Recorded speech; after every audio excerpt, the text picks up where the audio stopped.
पूर्णिमा के दिन चावल का एक आखा दाना जानते हो, पूरा खंडित चावल नहीं, कितना चावल, एक दाना चावल का शंकर भगवान के शिवलिंग पर समर्पित करिए। एक बेलपत्र जिसका डंडी का मुख अपनी ओर हो, जहां से चावल चढ़ाया है, उस चावल के ऊपर अपनी कामना कर कर रख दीजिए और चंद्रमौली भगवान का स्मरण करिए। कौन से भगवान? शंकर भगवान का सर्वश्रेष्ठ सुंदर नाम है चंद्रमौली। चंद्रमौली भगवान का स्मरण करिए, अपनी कामना कर कर बेलपत्र समर्पित कर कर शिव जी पर एक लोटा पानी, एक जल पात्र समर्पित करो, कलश से जल चढ़ा दीजिए, नैनों में वो जल लगाकर अपनी कामना कर कर वापिस घर को आइए। आएगी जो कामना करी है मेरा चंद्रमौली भोलेनाथ उसे पूर्ण कर ही दे। माँ के यदि काया का रोग हो गया, मान लो शरीर कहीं से सफेद पड़ रहा है, कहीं से काला पड़ रहा है, शरीर में से खाल की फुकड़ी निकलना प्रारंभ हो गई हो, शरीर में काले काले चट्टे पड़ना चालू हो गए हो, या कोई विशेष रोग हो गया,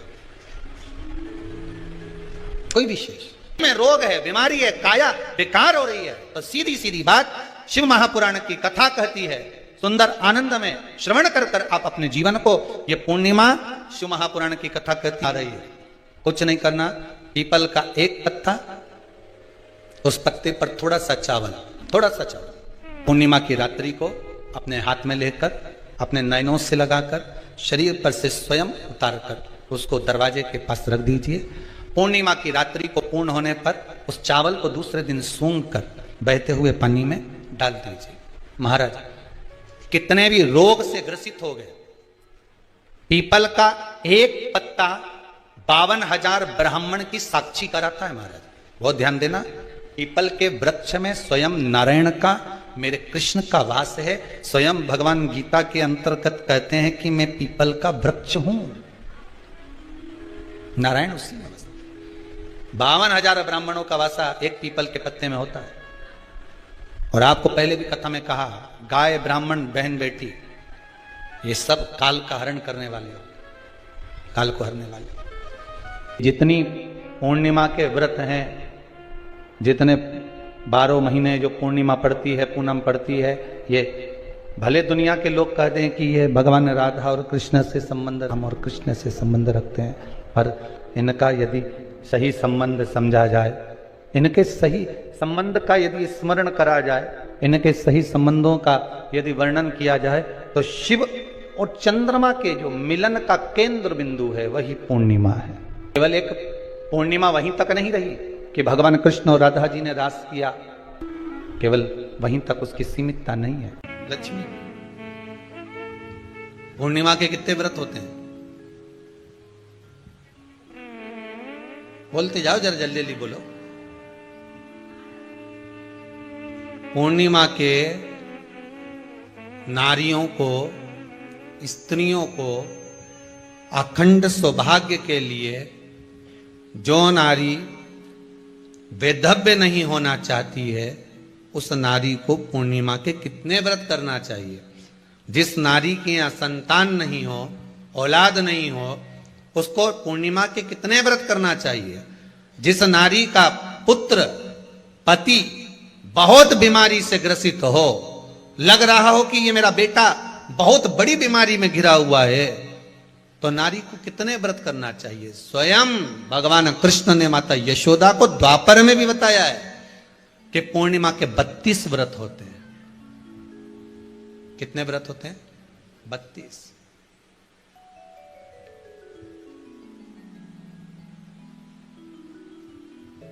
कि नारी वैधव्य होकर ना मरे।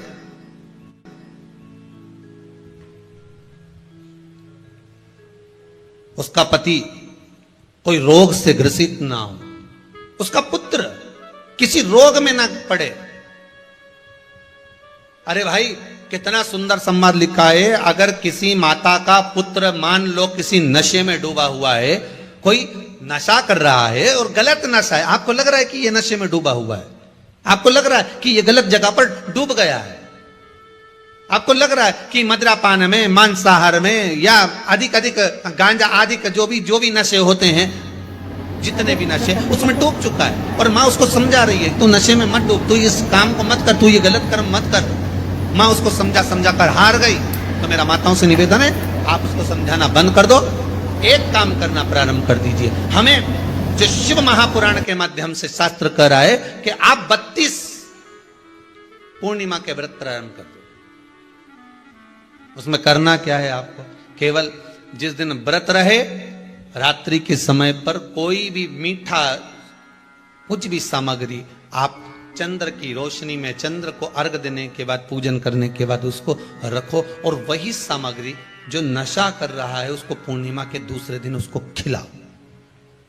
आप धीरे धीरे खिलाना चालू करेंगे, जिस नशे में वो डूबा हुआ उस नशे से वो छूटना प्रारंभ हो जाएगा। 2 पूर्णिमा व्रत करके तो देखो, तीसरे में तुम्हें जरूरत ही नहीं पड़ेगी। धीरे धीरे आप रुक, वो छूटना प्रारंभ हो जाएगा।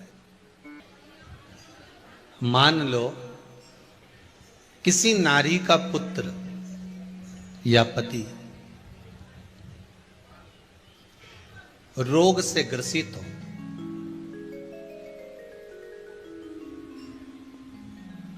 उसके पति की या पुत्र की आयु थोड़ी सी हो,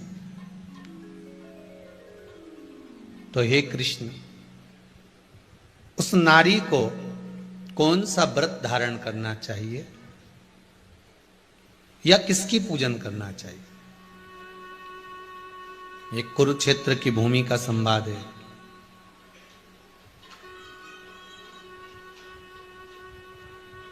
भगवान कह रहे हैं, मां,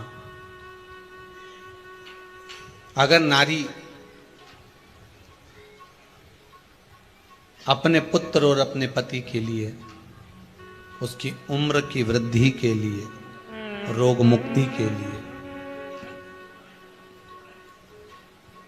विश्व के ताप को कम करने वाले चंद्रदेव की आराधना पूर्णिमा के व्रत को धारण करती है, तो नारी उस व्रत के प्रभाव से अपने पुत्र और पति की बीमारी को, रोग को हर लेती है।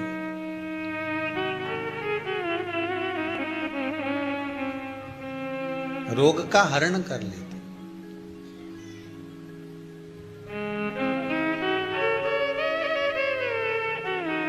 महाराज, जो बच्चा बुद्धि से विकलांग हो, विद्या में कमजोर हो, परीक्षा हॉल में पेपर देते समय भूल जाता हो,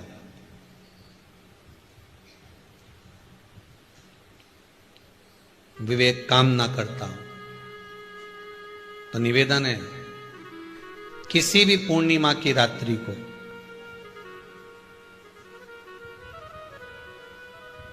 बारह बजे गाय के, गौ माता देसी गाय के जो 4 थन होते हैं, उन 4 थन में से जो आगे के थन होते हैं, 2 पीछे की ओर होते हैं, 2 आगे की ओर होते हैं, तो जो आगे के 2 थन हैं उस थन का दूध निकलवा लिया जाए, और उस दूध का कोई भी मीठा पदार्थ बनाओ तो ठीक है, ना बनाओ तो उसी दूध में शक्कर मिलाकर पूर्णिमा की रात्रि को, जो विवेक से कमजोर हो, बुद्धि से कमजोर हो, या याद करा हुआ सब भूल जाते हो, या आपके लिए भी है कोई चीज रखते हो भूल जाते हो, विवेक याद नहीं रहता, बुद्धि में इतना प्रबल बल नहीं आ पाता, याददाश्त कमजोर होती चली जा रही, तो किसी भी पूर्णिमा की रात्रि को 12 बजे गाय के आगे के 2 थन का दूध, उसमें कोई पदार्थ, शक्कर, गुड़ कुछ भी मिलाकर भगवान के चंद्रदेव की साक्षी में उसको पिला दिया जाए।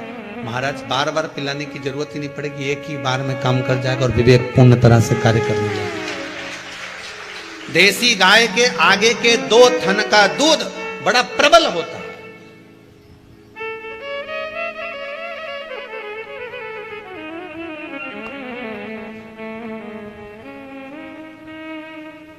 पूर्णिमा की रात्रि को 12 बजे उसका प्रयोग किया जाए। आप उस दूध को निकाल लो, शाम के समय, रात्रि के समय ग्वाले से कहकर, जिसके यहां पर देसी गाय हो, वहां निकलवा कर उसको रखा जाए, उसका पान करा जाए। महाराज, रोग बीमारी में प्रबलता तो मां यशोदा जी जग कल्याण के लिए पूछ रही है, संपूर्ण विश्व के कल्याण के लिए।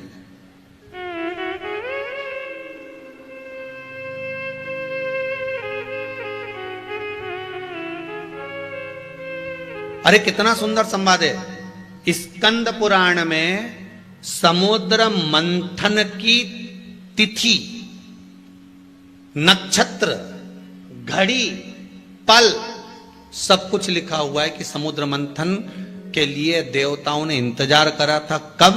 जब चंद्र का प्रभाव पूर्ण हो। जब चंद्र का प्रभाव पूर्ण होगा तब जो मंथन होगा, उस मंथन का जो सुख होगा वो जीवन को आनंद दे जाएगा। हो सकेगा तो कल की कथा में मंथन के लिए जो समय स्कंद पुराण में कहा गया कि ये समय में चंद्र प्रबल होगा, उस चंद्र की प्रबलता में मंथन का कार्य प्रारंभ करा जाए। देवता और राक्षस मिलकर मंथन करें। कल की कथा में वो पल, वो समय भी बताएंगे कि स्कंद पुराण में ये जगह पर ये चीज लिखी है। क्यों इंतजार कर रहे हैं कि चंद्र प्रबल हो तब हो? क्यों भीष्म पितामह इंतजार करते हैं कि सूर्य उत्तरायण हो तब जाऊं?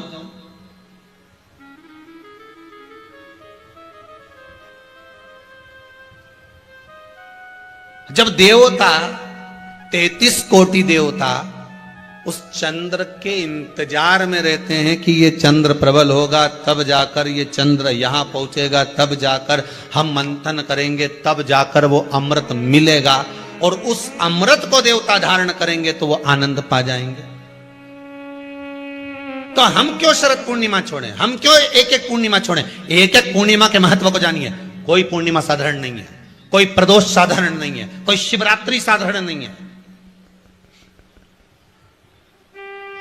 12 महीने शिवरात्रि पड़ती है,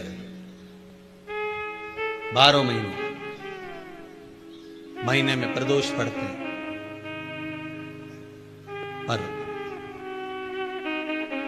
12 महीने पड़ते हैं। हम उसका महत्व ही नहीं जान पाते।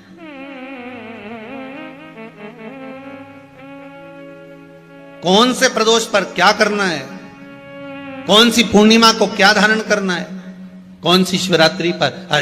कई लोगों को तो यहां तक नहीं मालूम था कि भाई श्रावण के महीने में भी शिवरात्रि आती है। वो तो बस लोगों के कि शिवरात्रि का पूजन हुआ, तो उसका स्मरण क्यों छोड़े हम? अगर ये वेद और शास्त्र ब्राह्मणों को दिए गए हैं, ये वेद और शास्त्र विद्वज्जन को दिए गए हैं, तो इसका स्मरण होना चाहिए कि हम निकालकर जनमानस तक ये चीज पहुंचाएं कि हमें इस दिन ये पूजन करना है। उसका स्मरण होना चाहिए।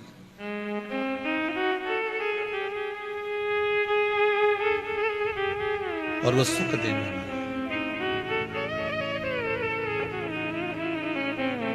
भगवान कृष्ण से यशोदा जी ने पूछा तो भगवान कृष्ण ने कहा, मां पूर्णिमा का व्रत अगर नारी 32 पूर्णिमा धारण कर लेती है तो वो नारी बेधव्य होकर नहीं जाती।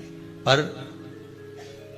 आप लोग व्रत जो करते हो ना, जो भी व्रत आप लोग उठाते हो, सोमवार का व्रत जैसे किसी माता जी ने उठा लिया और वो उठाने के बाद, हम तो शादी नहीं हुई थी ना जब भी सोमवार व्रत करते थे, अब शादी हो गई अभी भी हम सोमवार का व्रत कर रहे हैं, करे जा रहे हैं, और उसका कोई उद्यापन नहीं करा, कोई संकल्प नहीं लिया गया कि मैं 5 करूंगी कि 16 करूंगी कि 25 करूंगी कि 31 करूंगी कि 21 करूंगी। इसलिए पूर्णिमा व्रत का विधान में कहा गया कि 32 पूर्णिमा का पहला संकल्प होना चाहिए। उसके बाद आपकी 32 पूरी हो जाए, फिर आप दूसरे और व्रत कर लो, फिर 32 कर लो, फिर 32 कर लो, पर उसमें पूर्णता का भाव। अभी तक किसी के सोमवार और गुरुवार और शुक्रवार के व्रत ही पूर्ण नहीं हुआ, अभी तक चल रहा है, अभी तक चल रहा है। हम तो सोमवार का व्रत करते हैं, हम तो शनिवार करते हैं, अब शनिवार करते करते 4 साल हो गए, 6 साल हो गए, 5 साल हो गए। भगवान को तो थोड़ा बहुत कुछ खिला पिला के उनको एक बार तो विश्राम दे। गाड़ी भी चले नहीं तो इंदौर से चली तो बीच में कहीं तो रोकोगा।